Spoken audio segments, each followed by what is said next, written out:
All right, welcome back, everybody. Thirsty Thursday number 48. Um, Tonight we are talking with Eric Olson and Vance Rowe, both working or have worked in Ocean City, as a lot of our folks and a lot of our guests have. But tonight we're talking, kind of revisiting our topics on mental health and coping and how we manage with the stuff that we're going through. Um, so it should be a great show. We had tried to get these guys on earlier, and to our fault, we had some scheduling conflicts, so we had to reschedule. So here we are. Like we said, we're actually going to make it work this time. So I'm excited to catch up with these guys. Um, was it last year? Vance came in and did a yoga session for us on our one of our Tuesday training days, which was awesome. I'm sure we'll chat a little bit about that, and I'm not afraid to give my initial impression of it from that morning, um, and then talk about how I felt about it afterwards. And then, um, you know, I love Os, love working with him, so I'm excited to hear what we have to talk about tonight. So that's the excitement that I have.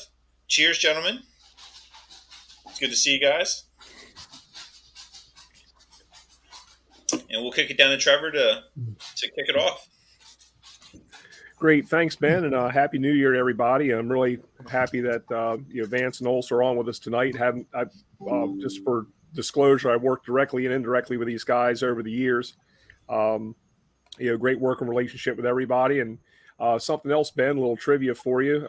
Strike the Box training actually just turned 15 this month. Wow. So we're aging. I'm not sure if we're aging like wine or milk, but either way, we're still progressing forward. That's It's got to be wine. It's got to be wine. Excellent. Yeah. Aging like natural light. It only gets better too. Okay, we'll go with that. I support the plan. So it's really interested to talk about the topic, and we've had Olson on the show before, talking about some of the mental health aspects and some of the ways to kind of cope and manage stress a little bit more productively, because it's very, very easy to fall into that pit and kind of start getting into some bad habits and just kind of focusing more on the negativity. And I've seen a lot of the work that Vance has been doing, and very, very interested to hear about that, because 10, 15 years ago, if someone talked about first responder yoga, say that 5 times fast, I would be like, what? Those two categories don't even go together. But with some of the things I've recently learned, which I've still not tried yoga. Vance, you got to get me into this. But okay, man. Between that and some of the meditation, some of the other things, some very, very interesting ways. One thing I will say, before we get to our guests tonight and do some intros of them, is I'm very, very encouraged to see the amount of effort now that's going into recognition, if nothing else, of some of the mental health stuff and mental wellness, physical wellness in the fire service. When I started, it didn't exist. You didn't talk about it. If you did talk about it, you were kind of a pariah. Or when you did talk about either that call, whether it was something going on personally or professionally, it was around the kitchen table or around the bar top somewhere. So with that being said, most of the academies now actually have a block of instruction, if not more, on physical wellness, mental wellness, the substance abuse, addiction, all that kind of good stuff. So very encouraged to see that's become more normalized and mainstream in our lexicon, especially when we discuss things and it's not the taboo subject. But also I'm really interested to hear, because of the how can I put this, the tenure of the individuals that are on here too. How are we reaching out to the new people? How are we reaching out to that middle group? And how are we reaching out to the ones of later, or I guess I should say earlier generations, that may not have had the benefit of some of this information? And how do we get across to them when that was something that wasn't even tangible to them? So with that, I'm really excited to hear from Vance and Eric tonight. And with that, Eric, I'll go up to you for an intro, and then you can pitch it to Vance for an intro, and we'll get into this discussion. Sure. Thanks, gentlemen. For those who don't know me, I'm Eric Olson. Wear a couple of different hats. My day job is a firefighter paramedic with the town of Ocean City Fire Department. and I've been there about 10 years and in a career capacity. And I have the pleasure of being the peer support team coordinator. And I also sit on a couple committees like the wellness committee and stuff like that. I'm also a part-time chaplain, and I'm almost finished becoming a licensed therapist. So I wear a couple different hats, but I guess I'm here to talk about mental health, and I've teamed up with Vance on many projects, and I'm just happy to be here. So I'll turn it over to Vance. Hi, everybody. Good evening. My name is Vance Rowe. Currently, I work for emergency services in Ocean City. So I serve as a police and fire dispatcher. Prior to that, I was a police officer in Ocean City for 22 years. And when I left, I was a corporal, so a first line supervisor. And I'd say the last 10 years of my career, I did strictly polygraph. So I wasn't really like a real cop like everybody else. So I had, I went through my own issues in my own head. I actually had a line of duty injury. So that's kind of how I fell into yoga. The reason that that I got really passionate about it is, I decided that people probably weren't going to come with me to go to a studio. And I needed to learn how to teach it so I could come to you. There is an awful lot of public safety suicides. And we had one just this past week. A 6-year police officer committed suicide New Year's Eve, unfortunately. And the way it stands right now in the police world, we are more dangerous to ourselves than the public.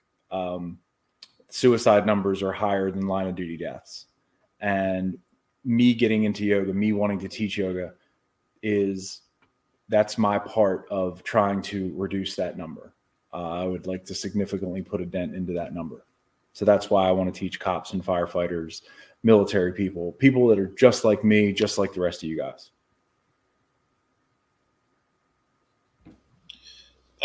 Just to kind of go back to circle back around to what I was talking about at the beginning. So in Ocean City on Tuesdays through the winter months, we have our training days.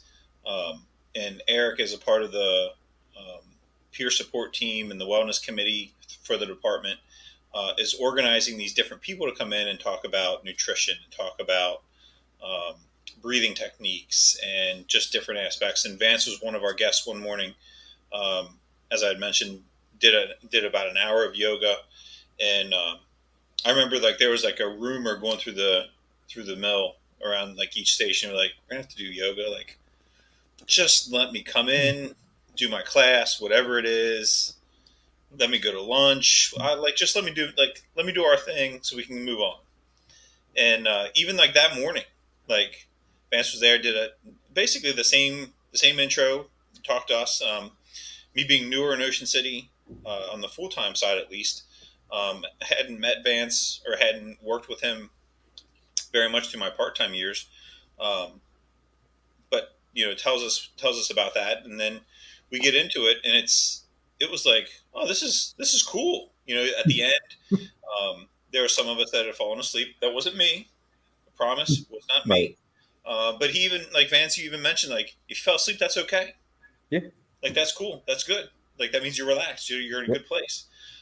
So I thought I thought the yoga was, it was a lot of fun, and it was it was a workout. I remember getting done thinking holy cow, I'm done. I'm spent. I'm good.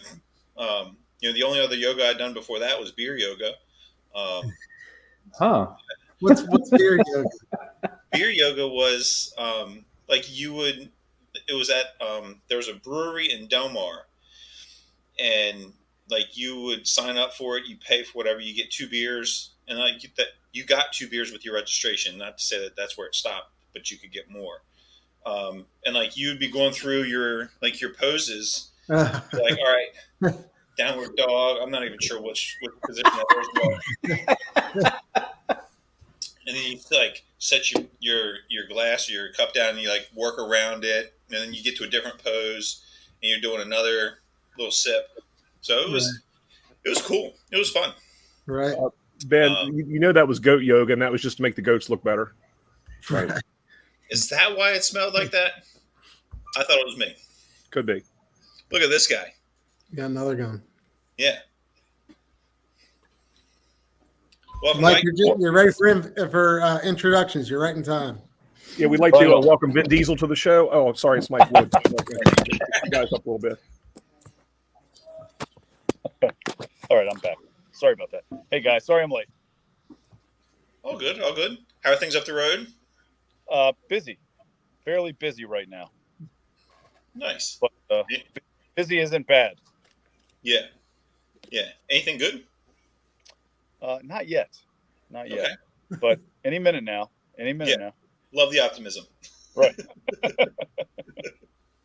No, I'm excited. It's good to see everybody again. It seems like it's been forever. Right? So, Right. Yeah. First show of the new year. One thing that Trevor mentioned and I forgot to bring up, Strike the Box is 15 years old this month. So, wow. Yeah. That's awesome.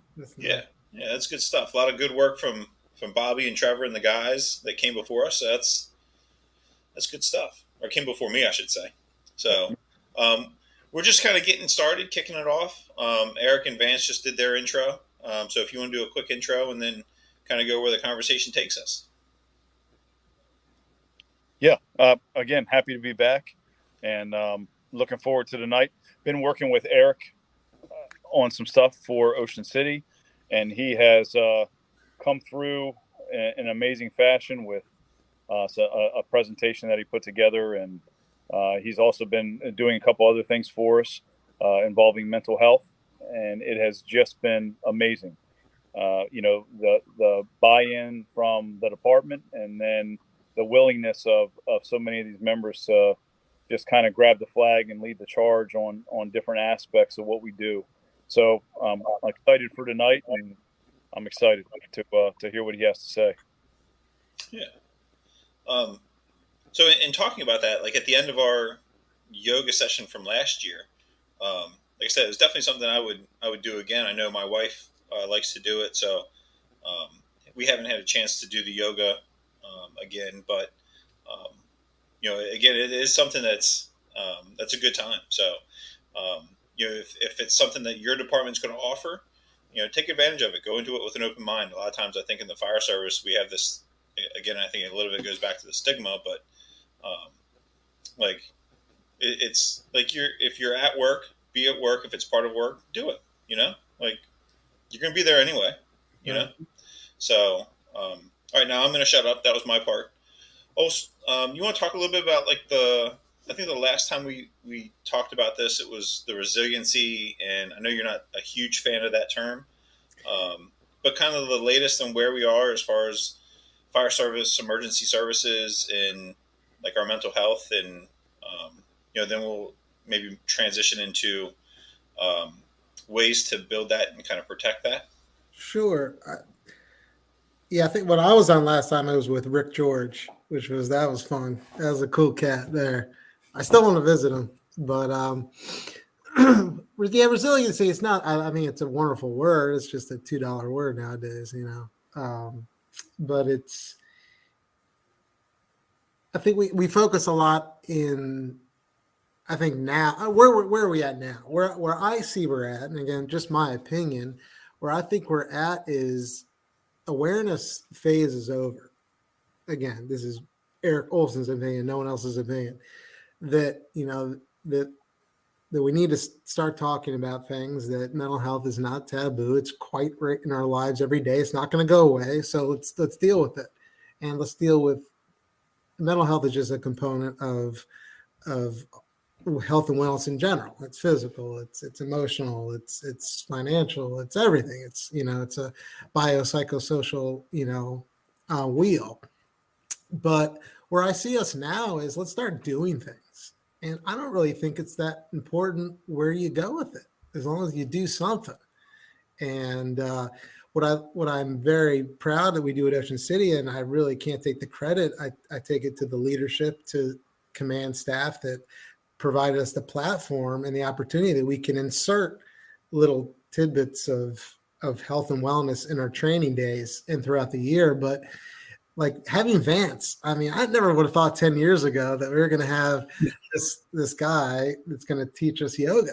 I mean, that's like it's kind of crazy, you know, but it went off successfully. Everyone did it. Not one person didn't participate in it. And all we're doing is exposing them to things. What they do with it is up to them. We're just saying, here's some evidence-based stuff that we found. Check it out. If you like it, run with it. If you don't, that's cool. And I think all we're doing, I think it's our duty to, and I come back to that. You know, it's our duty to show the latest and the greatest and whatever that is. If it's in, you know, fire attack, we have to show them what's new in fire behavior. Is there anything new? I don't know if there is. All right, let's research it. So what's the latest and greatest? And I think we owe it to our department to do that. You said something earlier that struck me was, you know, they're going to pay for it either way. So whether the department is going to pay for it in injuries, you know, like we got power stretchers to help the injuries. So whether they're going to pay for time off, whether they're using sick time or they're having to see a therapist or they have to go inpatient, they're going to pay for it either way. So you might as well jump ahead of it and try to reduce you know, strain or stress on the department. And I just think all we're doing, and Mike says, like, Mike's a great teacher because he said he's pretty humble when he teaches, and you can tell he was a teacher in a past life. But he's like, you know, here's what's worked for me. Here's one way to do it. Here's one way to get a victim out. There's a million ways to do it. So we're not saying here's one way to deal with stress management. We're saying here's like 5-6 ways. Does any of them excite you? And I think it's our duty to show it to them. So, you know, not too many guys say, I'm going to go into a yoga studio today, you know, but we'll bring it to you, you know, and I'd love to maybe in the near future bring meditation in, but I feel like that's going even further left of center. Mm-hmm. But I think maybe we're there. I don't know. I mean, but again, it's just to show them what works. I mean, there's a reason why Super Bowl winners have meditation people on their staff, right, and they get paid very, very, very well. There's a reason why Fortune 500 companies have meditation, have yoga teachers, have nutritionists, because that stuff works. They wouldn't do it if it didn't work. So I just think that we should I think we're doing what all successful organizations do, is just try to make your people the best they possibly can be. Hey, also, I don't want to dive off in the deep end of the pool so early in the show, but this is a great time to do it. You had mentioned about, you know, where the awareness part, we should already be there and be going forward and doing stuff. I couldn't agree with you more. Part of the issue that I see, I mean, from a personal viewpoint, is the self-awareness. Like, you know, I feel I can give the greatest advice to some of the younger folks or everything else, but I'm really shitty at taking it for myself. So how do we get to that level of self-awareness where we realize we're struggling, you know, because we can look and put all the, you know, from the management level, we can put all the policies, procedures, and edicts out that say this, and we can say all the right buzzwords and, you know, do all the right HR things. And that's great, but it doesn't take that individual to be self-aware that they have, you know, the issue, and then also that they also have support, that there's other people out there. And the reason I say this is, you know, because I want to get your answer, but I'll tell you what's precipitating my comments. We had a guest on our show, several months ago. Remember when Chief Andy Starnes was on, Ben? Great guy, you know, one of the nicest guys you ever meet. He does a lot of thermal imaging. He's like the thermal imaging guru in the fire service. Just, you know, super individual, you know, very well read, very intelligent, teaches a lot of stuff. And I was listening to a podcast of his recently, and it was about, you know, people suffering from anxiety. And I'm sitting there, you know, even some of my own recent bouts with it, where, you know, you can go on that call and you have an entire block fully involved, and, you know, you're actually throwing the yawn in your brief initial report, like, yeah, honestly, yeah, I got 2 city blocks off. Yeah, no problem. But then, when you're sitting there eating dinner, all of a sudden you have this anxiety attack for no reason, and you can't make sense of it. And so you don't even have your own self-awareness, where professionally you do when it comes to focusing on the job, because you can fix stuff, or you know how to fix stuff, but you don't know how to fix you. So do you mind, between you and Vance, can you talk about, you talked about the awareness, but can you kind of delve a little bit into, what the path of self-awareness, and, how do we get that process started, for whether it's individually or for someone that we see who is struggling, that we can, whisper some good counsel in their ear? Vance, do you want to start? I can. Yeah, go ahead. So I think a lot of it comes down to, feelings. And I know that that's a scary word, and we're not going to dive into our feelings and things like that. But when we talk about being self-aware, one of the big things about yoga, one of the huge things about meditation, is just starting to try to slow your mind down and allow yourself to feel what is going on with you. That's how you check in with yourself. When you talk about self-care, the one metaphor I always hear is on an airplane. When the oxygen masks fall down, they tell you that you need to put yours on first before you put it on to somebody else, that you need to take care of you so that you can take care of other people. That's a huge thing. And I think sometimes you don't necessarily have to be peer support, peer wellness, anything like that. I think you can certainly see something in someone else, and you don't have to be a licensed clinician to be like, hey, what's going on with you? How are you? And I think that goes a long way with just because you guys always end up working with the same people. I think sometimes cops generally were working on the same people. So you see people day in, day out, and you're able to see changes and things like that. When you come back to the resilience part that we were talking about before, I like to look at it as kind of bounce back from wherever you are. How quickly can you come back to it? How quickly can you come back to whatever your center point is? Now, there's so many different ways to do it. Yoga just happens to be the thing that I like to do. But yeah, there's so many different things. And I think you guys have done a really nice job of exposing folks in the Ocean City Fire Company, just all the different things that are just around us on the Eastern Shore. So I think that's pretty great. I got to tell you that personally, the police department, far behind where you all are as far as peer support, wellness, all these things. They would far rather put their head in the sand and pretend it doesn't exist. And that's just where we are. You know what I mean? As guys, and especially as police officers, we've been taught for a very long time to just push it down. And whatever you feel, you somehow got to make it go away. Now, for me, that meant I used to drink an awful lot. It got to be a huge problem. But everybody has their thing. The thing that really brought me out of it was yoga, though. And Trevor, thinking of what you said, so how does one become self-aware? I don't know if there's I think Vance is right. There's certain practices you can do that can increase that skill. But to get someone to a point of, all right, how do I go from awareness to doing? How do you bridge that gap? I think it's just fostering an environment where it's safe to do so. So I think we do a good job also of preaching, but do we practice what we preach, right?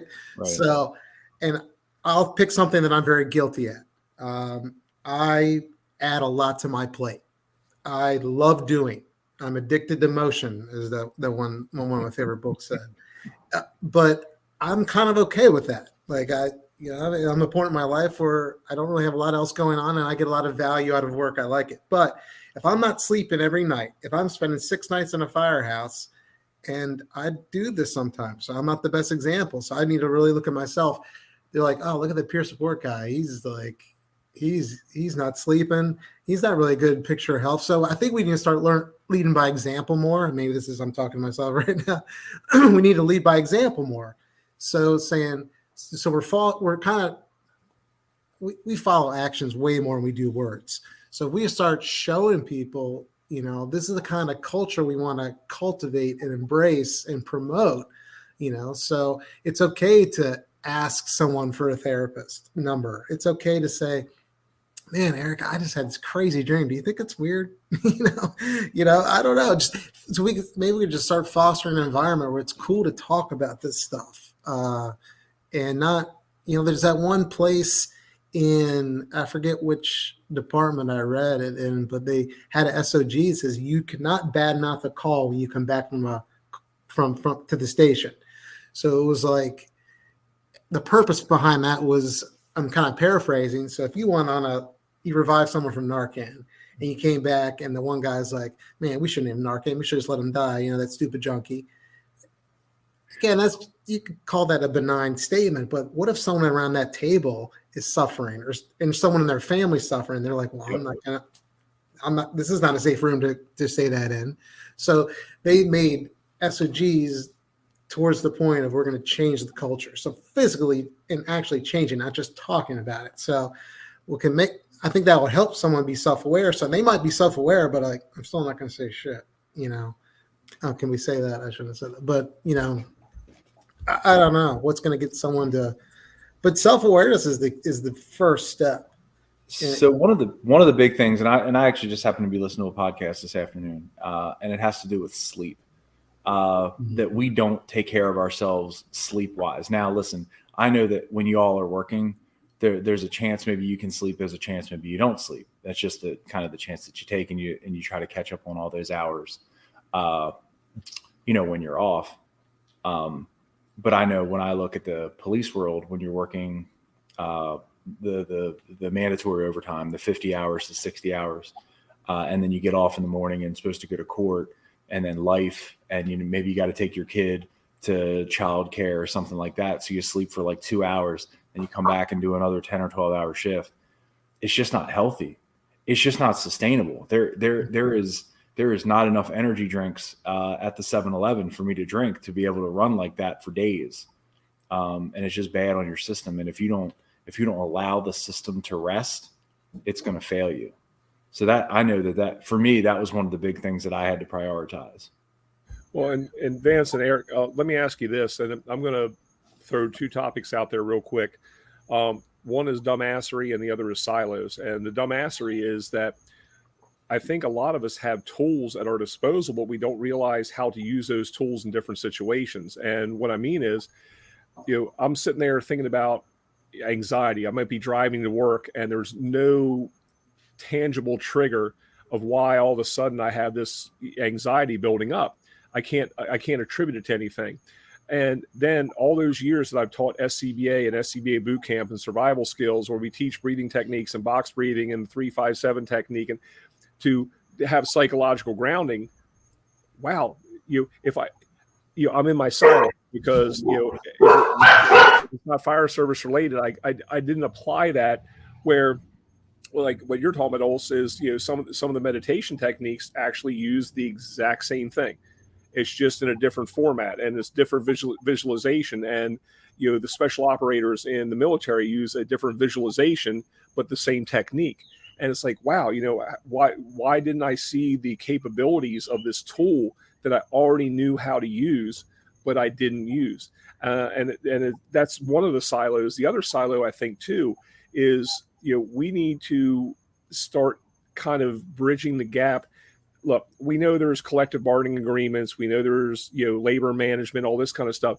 But how many people that might say, hey, look, I've got several years left in my career, and I'd really like to be a, sergeant, lieutenant, captain, whatever the case is, but they don't want to make themselves look vulnerable because, oh man, will my bosses think less of me? Will they doubt my capabilities, or will they think I'm weak because I've sought help? And that's a very real thing, because people look at their career progression, and even from the upper echelon, if you will.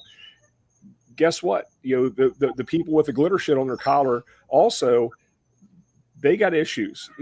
Good, personal, professional, or everything else. So I think that sometimes we need to find that platform where we can take the insignia off. Yes, we're all under the same insignia, whether it's our police department, our fire department, whatever the case is. That's the insignia we should be looking to support each other under. But to start creating those striations of that we don't kind of cross over a little bit and take care of each other. I think that once we start putting ourselves in those silos, it becomes very counterproductive, in my opinion. So what are your thoughts on that? How do we overcome some of those things where that whether it's a 2-year, a 12-year, or a 22-year individual feels comfortable, seeking that help and, before it becomes a problem? Because I just had a couple issues, but recently I had an issue in my department that the guy was, firefighter of the year, had all this stuff going on, and we didn't know there was a problem until the problem, manifested itself, which is very unfortunate. And we're trying to get the help that individual needs, but at the same time, we can't ostracize people because obviously there's a lot of stuff going on. So how do we get out of those silos, and how do we make this a industry-wide thing versus a segmented thing? Because also, in the fire service, and Vance, you as well, look, we have competition between suppression and EMS, the engine company and truck company, all that kind of stuff. Those are the friendly rivalries.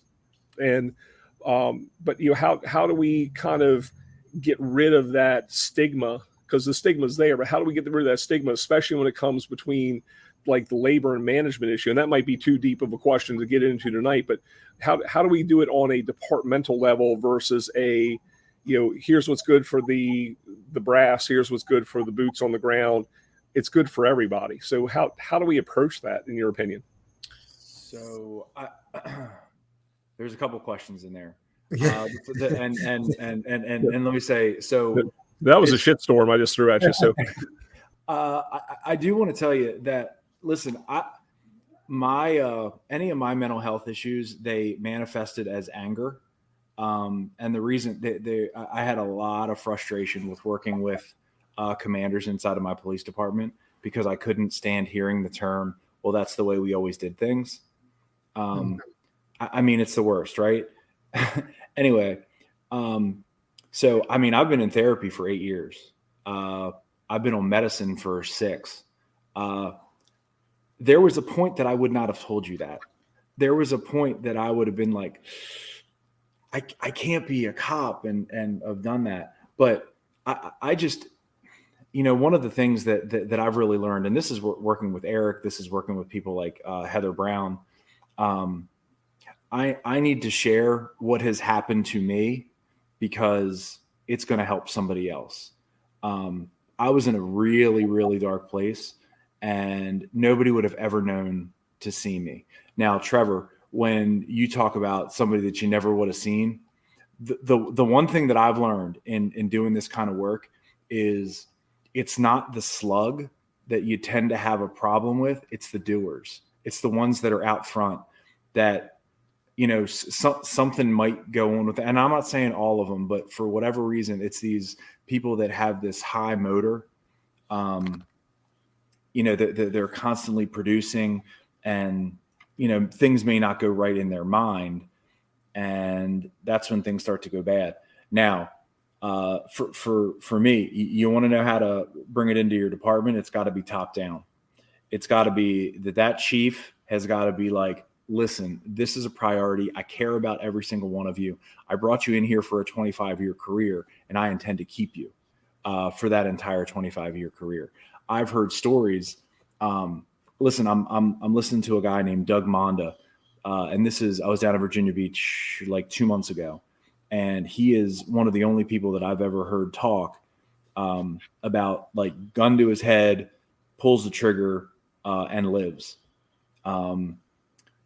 The first time that he had tried to take his life, his chief takes him to rehab and is like, I'm going to make sure you're okay. That's huge because that would not happen in my former police department. It wouldn't.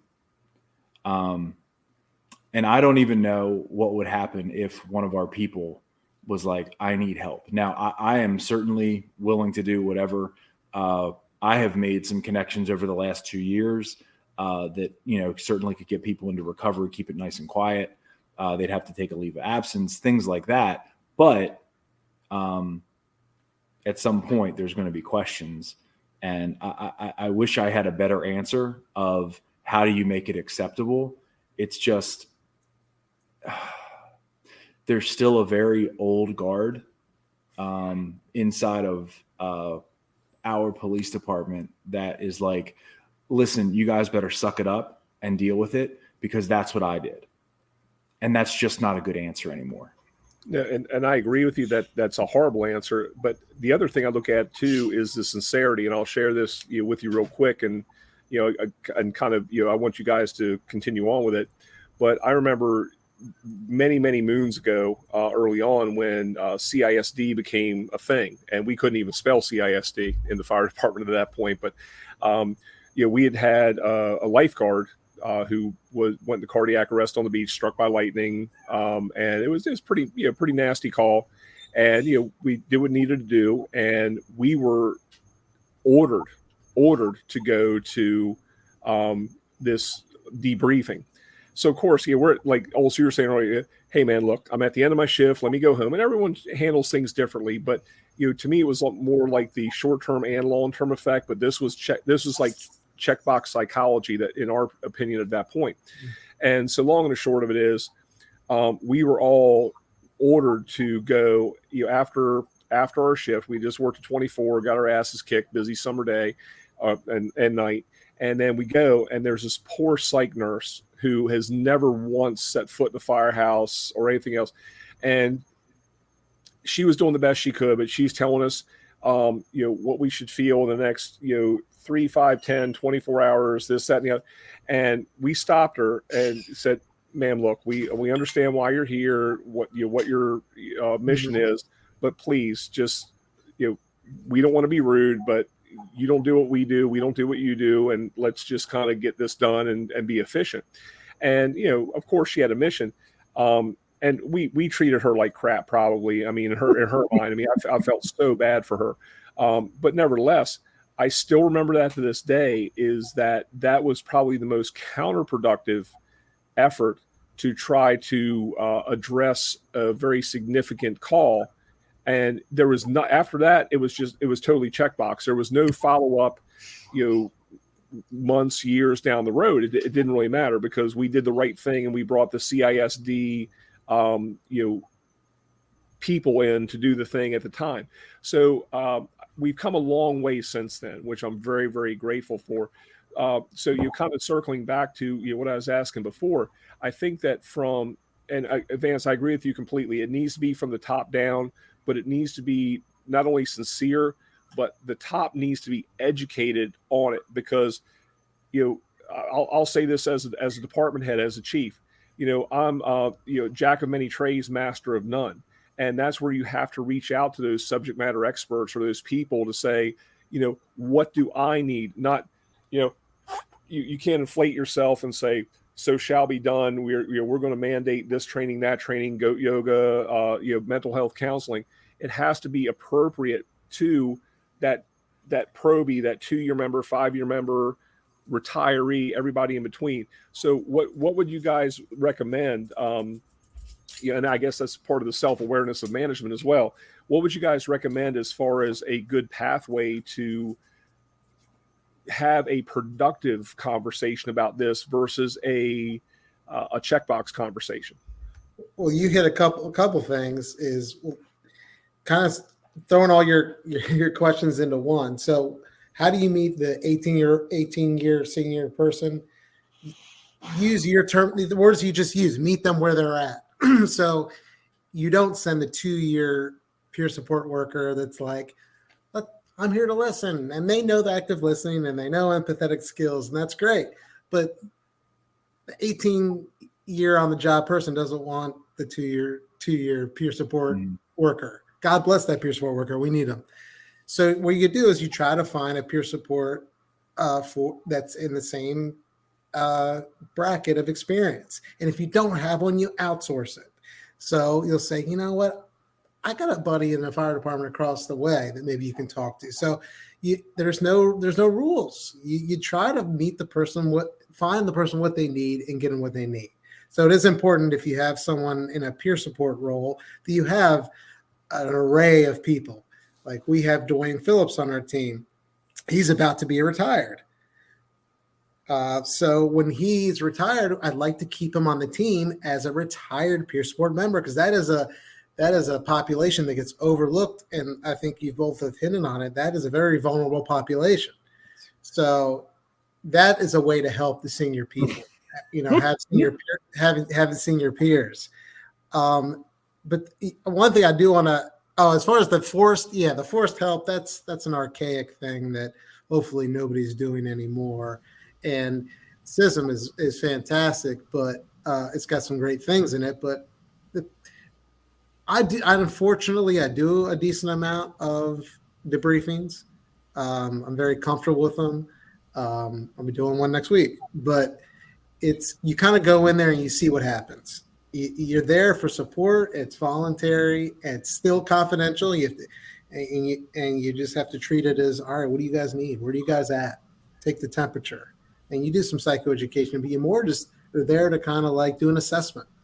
What do you guys need? Are you priority 1s, 2s, or 3s? I want to know, And before I forget, the last thing I want to say is, because you bring up lots of good points. You're saying that I have my moments. That breathing technique, like so. Well, you sound surprised when you say that. Yeah, I know. You're like, well, I knew that technique. Why didn't I use it? Well, I think it's habit, right? So, what's Bobby always say? You can train, but a lot of times we default to a technique, even if we know it's not going to be the best. We do it anyway because we're used to it, and there's a lot of science behind that. Where that synapse run from that neuron and that neuron, it's been used so much, so the myelin sheath is thicker. It's a reliable neuron pathway, so we use it. We fall back on it. But if you do that breathing technique, let's just use that for an example, in your car every day for like 3 months, for 2 minutes a day, you're like, okay, I'm kind of comfortable with this technique. Now you're more likely to use it. So I think you being aware is cool, but you have to have accessibility to these tools. They can't just be abstract thoughts. You have to actually do them. So habit, the more you do these things, the more likely you're to use them. All right, Olson, and I'm going to throw you under the bus really, really quick. I want you to give me some like real-time visceral advice. And I'm very grateful that I've had this opportunity, but I've had some of my former firefighters. I'm in a combination department. I have career and volunteer both. And most of my volunteers, fortunately, are getting hired on in other departments, which is wonderful. And as recently as this past Tuesday night, I've had this happen a few times. One of my former volunteers, he just finished his academy in this metropolitan career department. He's doing great. He's getting his ass kicked every day by his shift, but they're doing things the right way for the right reason. And he had a very a very disturbing call. He had a double fatal vehicle accident. It was. I think what's our industry term? It was a shit show, essentially. So basically, this guy came to me. I mean, he's not even one of my members anymore, and he came to me and said, "Hey, Chief, can I talk to you? I'm not his chief. I'm Trevor. I'm not his chief anymore." But I was very grateful he came, and we happened to be see each other out in a social situation. Went off to the side, and he was talking about this call, and the mere fact that he felt comfortable approaching me about it, but. And I told him, I said, hey, man, I just shared some stuff with him and some similar things that I'd experienced, and just tried to be empathetic. But at the same time, I mean, here's this guy who's probably 22 years old. I'm Uncle Grandpa. You know what I mean? I mean, I can only say but so much. So, I felt that I was grateful he came to me with with those thoughts, and and was vulnerable enough with me, and had enough trust to bring that situation to me. What were the other steps? Because I felt that, I can sit there and tell him a few war stories and, and give him some sage advice. But again, there's such a gap between where he is in his career and where I am. There's probably so many more either opportunities or mechanisms or tools that I could probably point him towards. So what would your advice to me be to say, okay, Uncle Grandpa, look, thanks for trying to take care of that kid, but here's how to kind of connect the dots between what you were able to do for him and where he is now. Well, I think you're minimizing what you did. I think you might have done exactly what he needed at that time. I wouldn't be too hard on yourself. I mean, really, what people if you look at our data from peer support, we have almost 3 years of data. Over like 70, I think this year was even higher. Last year was only 50%. 50% of our peer support contacts are 15 minutes or less. People just want to be heard. So what you did, you actively listened and you provided empathy. They want to be heard. That's the most important thing. Support is the number one predictor of resiliency, will be every time. So you may have very successfully provided him the support he needed. I don't know if I would necessarily would have done anything differently.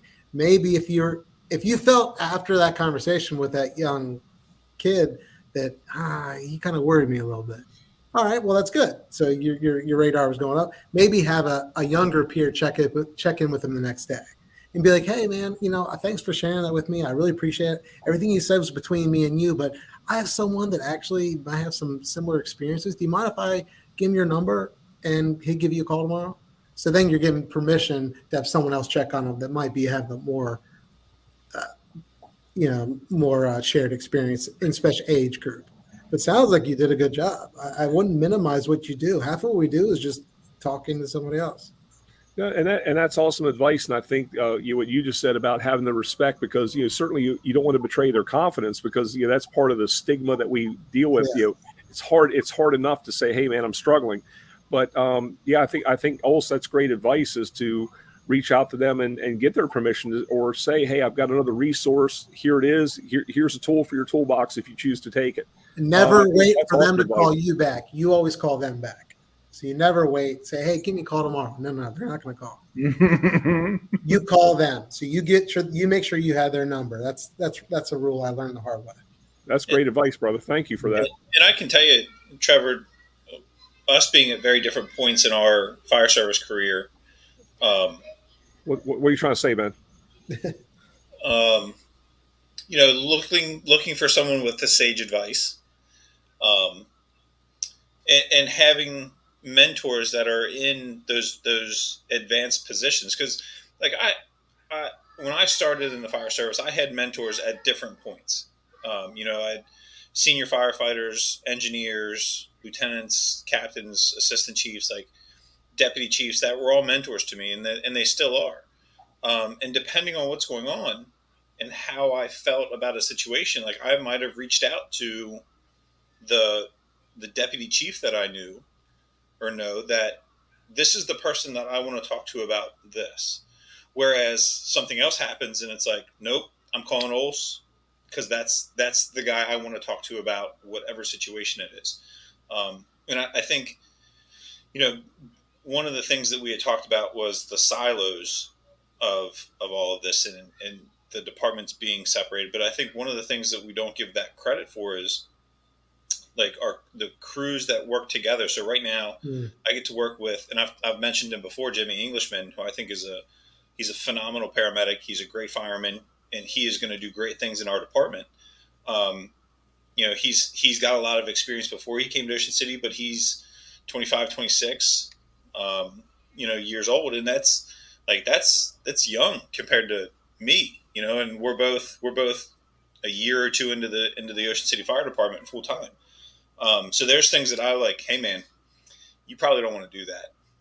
Like that's not a good call. And it's stuff at work, it's stuff outside of work. And, I think one of the things that us working together for this time period is, there's days that we come to work and it's like, hey man, are you okay? We're sitting in the back of the ambulance checking in the morning. He always gets there at 6. I get there right around the same time. And like, you can just tell the way that he's like typing on the computer. Yeah, he's mad, So then someone like the third person comes in and be like, hey man, hit the bricks, talking to Jimmy. Like, okay. And then by the end of the time we're checking that we're done with the ambulance, sometimes we're both mad now. Sometimes better, I'm mad. Sometimes we're both better, so sometimes he's more pissed. But I think it's having that camaraderie is one of the great things about the fire service. And I can't speak for the police department, but I would hope it would be the same way, is that, we're going through the same shit together a lot of times. that we have those people that we can trust and we can reach out to, and like, hey, at least get the ball rolling. You know, in this case, Trevor, the guy that new probationary member, that new fireman, called you, and like that, you were his person. You know, there's been times that I've called you. There's been times that I've called. There's been times I called and talked to Mike. There's times I've talked to Olson. Hey man, listen to this shit. You know, and that's just what I needed at the time. So I think there's times where it's just like you're just the right person. You know, so my 2 cents. No, I mean, Ben, that's pretty interesting because I've always used the analogy, and again, this is going back to the dumbassery where you get such tunnel vision on the tools you have in your toolbox, but it's almost like having those books on your bookshelf, and you pull down the right reference manual that you need at the time.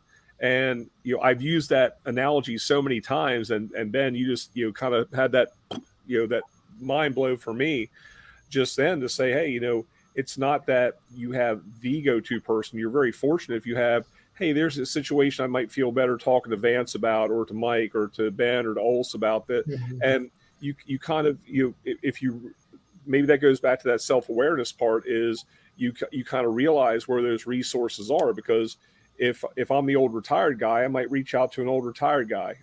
If it's something that, deals more with a, like a medical issue, I might reach out to some.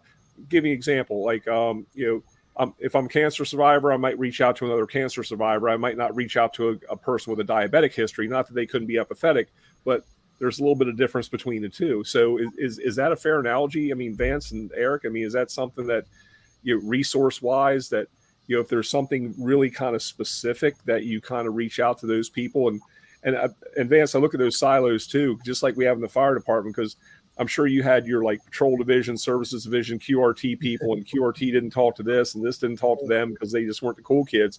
But you all chewed a lot of the same dirt over your career, just like we do in the fire service. We're all firefighters and EMS providers, regardless of what division you get in. I mean, are those fair analogies? You're always going to talk to the people that I think you work with the most. Like the CID folks are always going to hang with the CID folks, the day shift people, evening shift people, midnight shift people. And then there's a couple friends that have kind of bridged the gap from the time I was a summer cop, like all the way through, that you always keep up with them and stuff like that. But I think you tend to really talk to the people that are around you. Now, here are 2 things that I just want to share. Number one, I don't think you necessarily have to go to a peer support person. I think you just have to go to somebody that you trust, somebody that, you have this bond with, that you're like, I need to say something to you. And then the other one is, listen, I guarantee that there are people that we all work with right now that are hurting. Maybe you know it, maybe you can see it, maybe you can't. What I'd love to do is make resources available to them so that they can see it. Look, man, you don't got to talk to me, and you don't got to talk to any of the rest of us that are on the call, but talk to somebody. And listen, I'm going to give you something that's completely confidential, and you don't got to tell anybody what you're doing. You can go to BetterHelp, online. Just talk. And that's a really good way to start, is just getting it out of you. And a lot of people think that, unfortunately there still is a stigma that, listen, if you reach out for help, that's why I say, if you want to do it confidentially, if you want to do it not to a person in your department, things like that. I am not hurt if people don't talk directly to me, but all I want to do is make resources available. I just want everybody to be okay.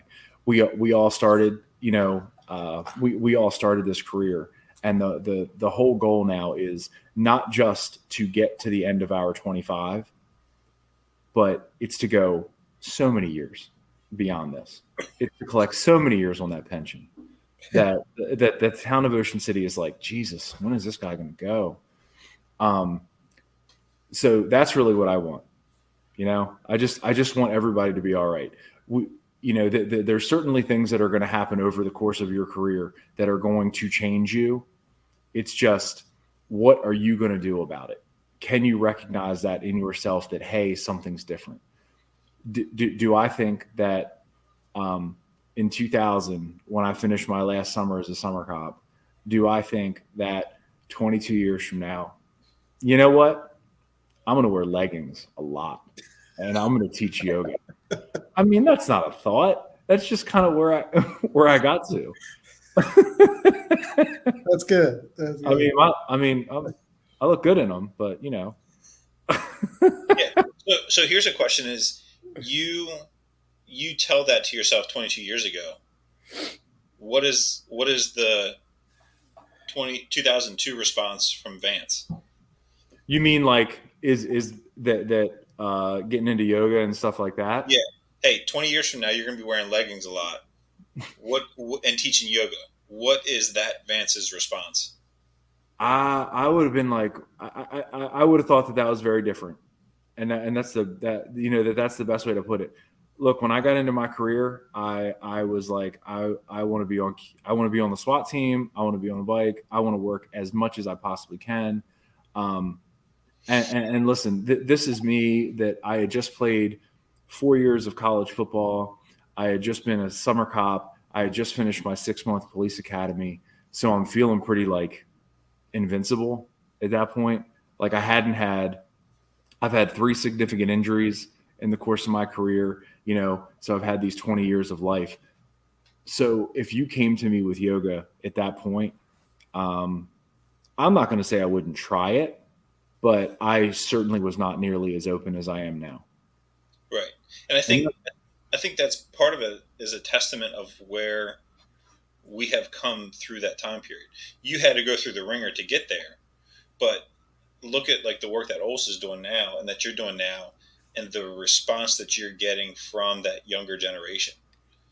I think the fact that when you came in and did the yoga with us last year and having 100% participation and, whether they were doing it begrudgingly, they all did it. And at the end, like to have people be in a place where they felt comfortable enough to fall asleep, like I think the progress that we're making is impressive, but I think everybody would agree that we still have a long way to go. 100%.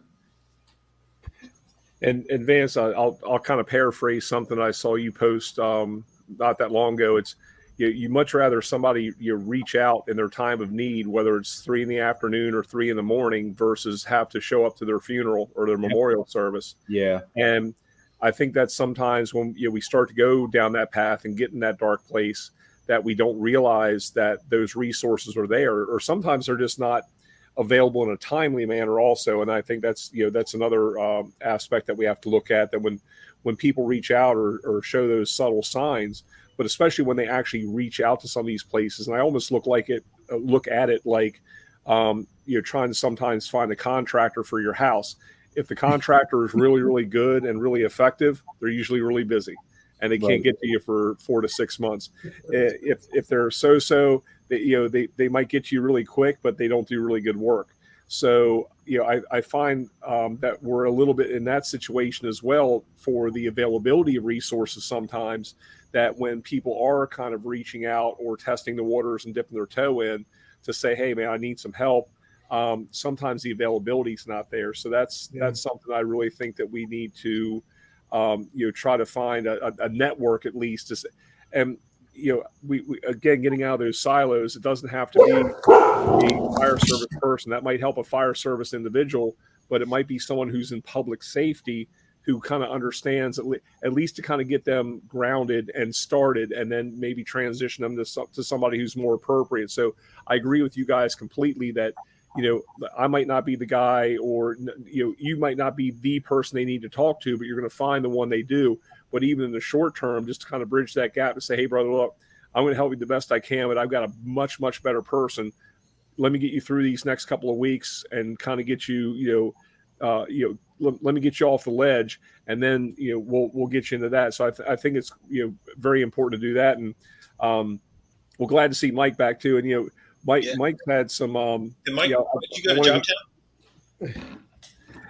But I know Mike's had a lot of a lot of these close calls and a lot of things at his job as well. But just trying to maybe even get people, they might not have the exact person they need at the time, but at least somebody, like you said, Ols, at least get them talking. at least get them somewhere. It might not be the most ideal one, but what are you guys' thoughts on that? At least that stopgap measure.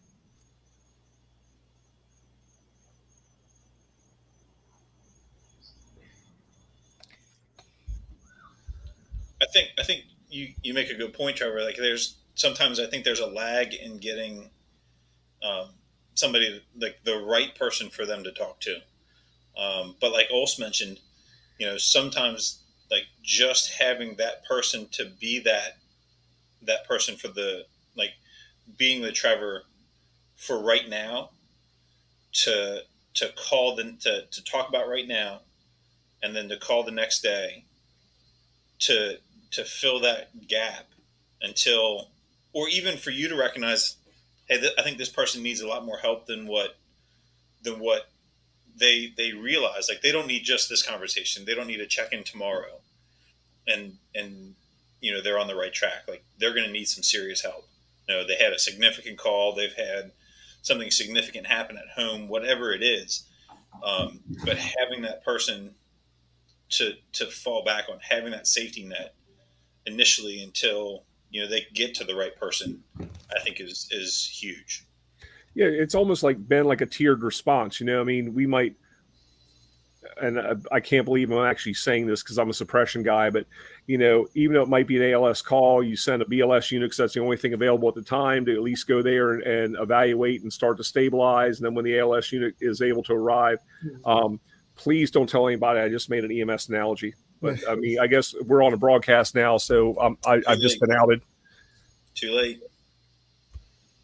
And you guys are leaders. So, I mean, leaders collaborate with other leaders. So we're not clinicians. I mean, as a whole, I mean, fire department. So tasking us with okay, here's a behavioral health issue.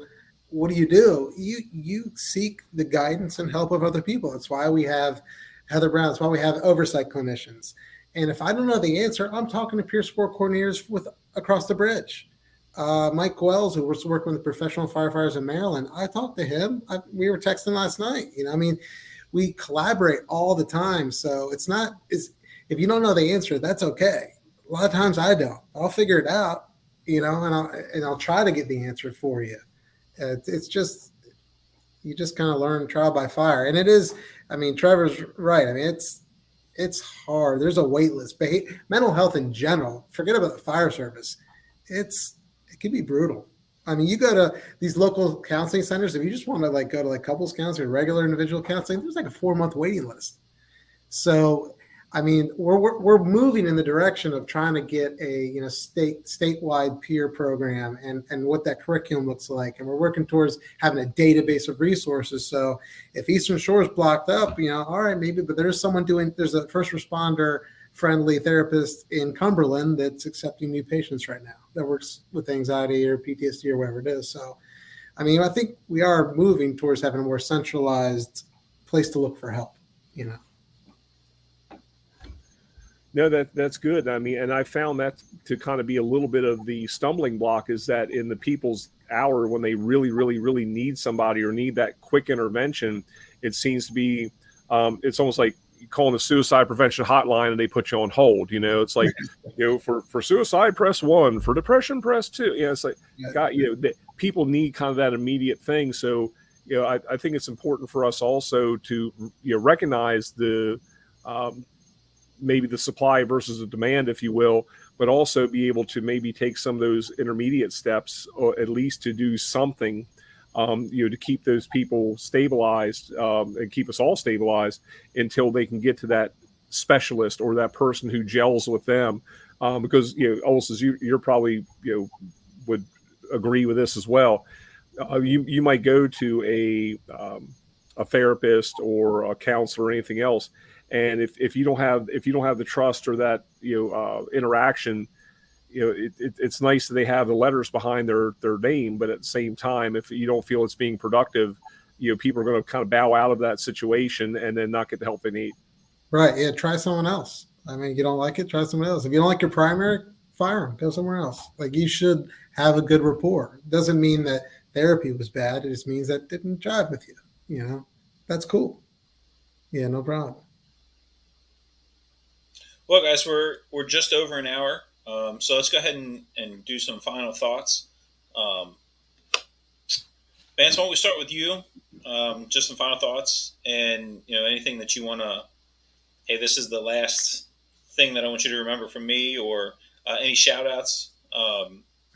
Obviously, we'd love to hear what you're doing with Yoga Rescue, and where can we come do some yoga with you, or what you've got going on. Okay. So as far as Yoga Rescue goes, I teach 5 classes a week. One of which is police and fire is generally dominated by men. I do a men's beginner class every Tuesday night, and I have a bunch of guys that we get together and we do some yoga. Anyway, so listen, everybody has to find their thing that brings them joy. There was something in all of our lives before we ever got into this job that we looked forward to, that made us smile. And then the more time that we spend in our job that we can't do those things, that's when we start to be like, So what I'm encouraging is find something that makes you smile. Find something that is not your job that you can get into. And it does not have to be yoga. Although if that's your thing, come see me. If you are hurting, please understand that there are people that want to help you, and there is an incredible support system out there that want to pull you back out of the hole. But you just got to make the first step, and you got to be the one to maybe reach out to somebody in your agency and be like, listen, something ain't right and I need help. And I promise you that people are going to start to help. So that's my 2 cents. I greatly appreciate everybody having me. And I certainly hope to talk to everybody soon. Thanks, Vance. And actually, when we click off, maybe shoot me a text of dates, times, locations, or not necessarily dates, but like the days and when and where you're teaching. Okay. We'll put that on our social media, and we'll share some of your stuff as well. All right, you got it. Whoever is interested in yoga, cool. We make that connection. Wonderful. Thanks. Yeah, no problem. Thank you. Mike, I know you've been in and out, currently punching your ticket. What's hot off the press for you? Well, yeah, we've been running a little bit. I apologize for that. I hate popping in and out. It's all good. But I think that was great advice that Vance just gave, and I'm going to try to real quick dig Trevor out of his EMS analogy hole that he's currently in. While you're sitting on a tower ladder, right? Right.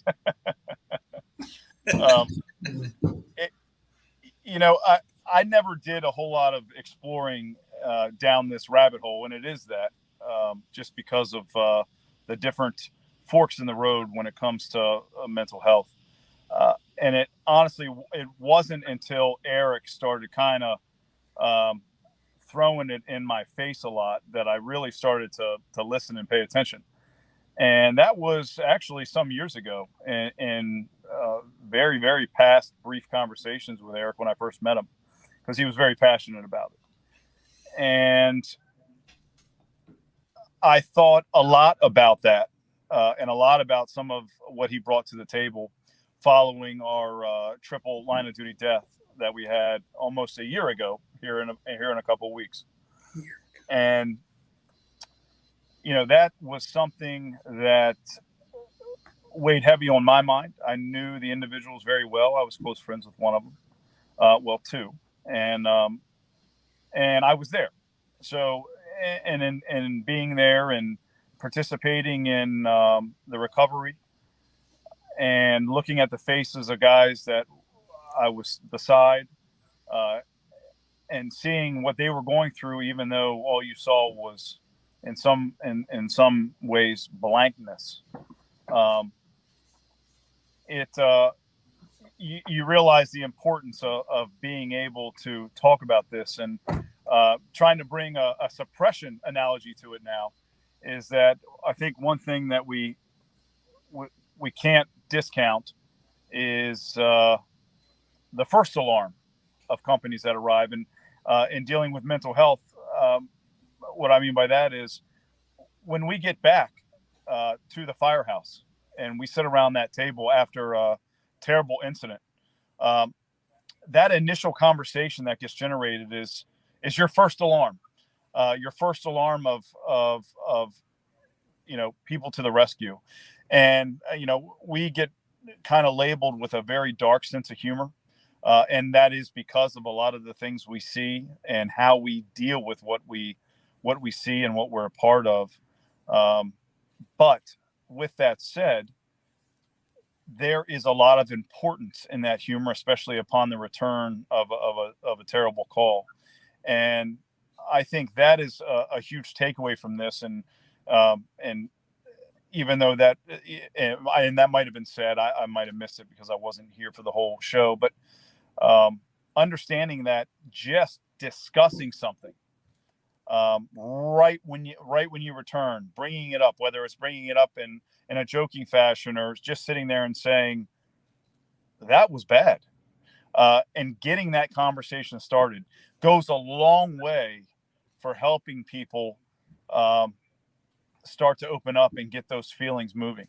And I think that that's something, and I'm sure we all have on the show right now. We've all come back from those calls where you return and you sit down and you kind of stare at each other a little bit, and then you look away, and that deep inside, like, you should say.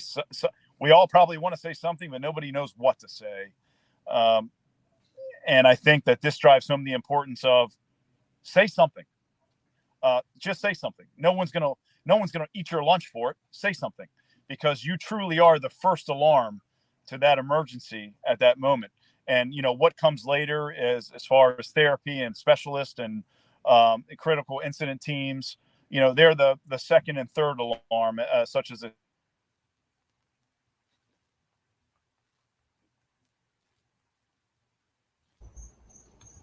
Oh man! Did Elvis just leave the building? He was on a roll. Sorry. Wait a second. Did I lose you? There we go. We're getting you back. There we go. I don't know what happened there. It came in and out. Your dial-up just kind of reconnected. But, Go ahead. But that is, that's the importance, I think, that I'm taking away from it, is get the conversation going upon return. Get it, generate that, whether it be humorous, whether it be dark, whether it be, literally sitting there weeping, whether it be in the form of, a hug, or whether it just be sitting back and screaming and yelling. It doesn't matter what it is. Get it moving. Get something moving forward on that conversation. But I think that drives home the importance of getting it started.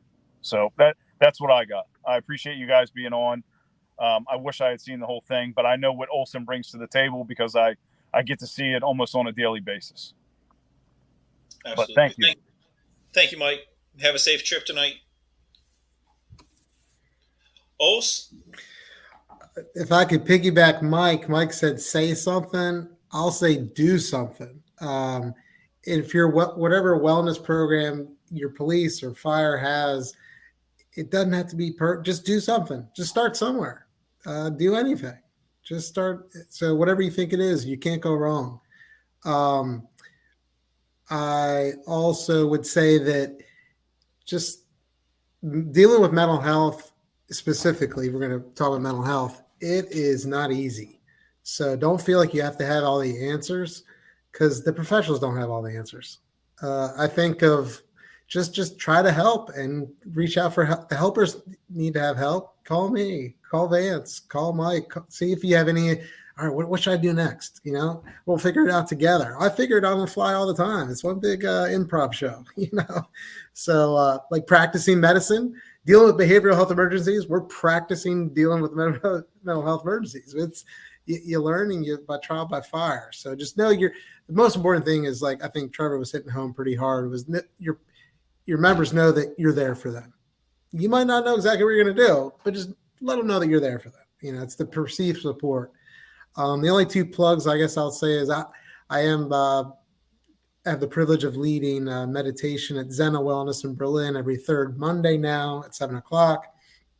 And I do enjoy helping peer teams. So if anyone locally wants help building a team, Vance is also very knowledgeable. Come talk to us. We'll help you out because that's how we started. People helped us.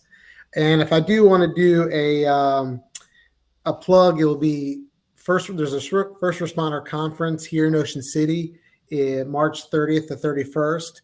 It's a wonderful program where they have people from all over the area kind of promoting their little niche and how we can promote better health and wellness in the first responder community. Vance and myself have the privilege of being two of the presenters. And it's a good time to really just network. And I think if anything, as leaders, we should be doing more networking, see what else is out there. So that's a little plug. First Responder Conference, March 30th, Ocean City. And also, if you would, same thing like I'd asked Vance, send me when you're at Zena for your meditation stuff. Mm-hmm. And then if you could send me, I think I've already seen it. I think I got an invite from it or to it for the First Responder Wellness Conference. So if I can't find that, I'll get up with you guys so we can, again, share that stuff. I sent you the flyer. Okay. All right. Terrific. Thank you. Yeah, man. Well, thanks for having us. Yeah. Thank you. Trevor? Yeah, real quick. Eric and Vance both, thank you so much for your perspective. I think you guys gave a lot of great nuggets out to people tonight. I mean, I certainly learned a lot of stuff too, and had a different view of things, which I think is important because we get very myopic in our views a lot of times. But you guys have both chewed a lot of the same dirt through public safety and not only what you're doing for the whole mental health community, but especially for the public safety personnel. That we're kind of a special group, if you will. So between Olson, the stuff you're doing, and Vance with Yoga Rescue, I think these are very important things to be able to have, not only as resources but also to be able to promote some of these things out there too. Because again, a lot of departments don't even fathom some of these things that you guys are doing as resources. So it's very, very important, and I really appreciate and respect what you all are doing. Something else to maybe consider as well, not only our fire service, public safety, police families, but also our biological families as well, because our spouses, our siblings, our parents, grandparents, everybody's kind of involved in this whole process, and sometimes that's a difficult thing to separate yourself from your work family and your home family, and then try to accommodate both, because all of them are going to have to deal with your baggage that you're bringing to the table, and they're there to help you, especially when they're trying to make sure that you're going down a good path, or they're trying to redirect you a little bit. So I think it's important also just to recognize that we have multiple families that are involved in this whole process, and kind of look after them as well, because this is a stress on everybody, including the individual who's going through the struggles. But Eric and Vance, thank you guys so much for your perspective. Mike and Ben, thanks for giving your guys' perspective on this as well. And, again, hope you have a healthy, happy, and safe 2023, and happy 15th anniversary, Strike the Box. Yes, happy anniversary. Yes, awesome. Congratulations. Again, thank you guys. Just a couple things before we sign off. We've got a show scheduled 2 weeks from today, which is our normal every other week schedule. I can't remember who it is off the top of my head, but again, just watch our social media, not only for the upcoming show, but for the stuff that we talked about tonight. I'll also put Eric's information out, so if you're interested for actually, I'm going to ask him before I just post it up there, but if you're interested about starting a peer support team or anything that he had talked about, and he can get you in contact with Vance and anything that those guys can help you with. Two fantastic resources. So that'll be on our social media. I got a lot of stuff to post, but just keep in track, keep in touch, follow us, like us, share us, all that kind of fun stuff. Like we had talked about, go follow and share Yoga Rescue. If you guys are interested in getting in on some yoga, I can tell you it was a great time. It changed my mind. So it was a good time. And some other shout outs that I have. Congratulations to Chris Twilley and Doug Parker of the Salisbury Fire Department, both promoted to assistant chiefs today, yesterday. Two quality individuals that will make great assistant chiefs. We've kind of progressed through the ranks in Salisbury together before I stepped out. But again, just two wonderful individuals. So the best of luck to them as they take on their new roles as assistant chiefs. Brian Records, 43 years with the Salisbury Fire Department, retired at the end of last year. Congrats, sir. A wonderful career. I think it was 1 or 2 years as a volunteer, and then the rest of that as a career firefighter with the city of Salisbury, ending as an assistant chief, the senior assistant chief, one of the senior people in the department. So congrats, Chief. Enjoy your retirement. We know that you'll be super busy with the grandkids and in Fruitland Volunteer Fire Company, so they're lucky to have you.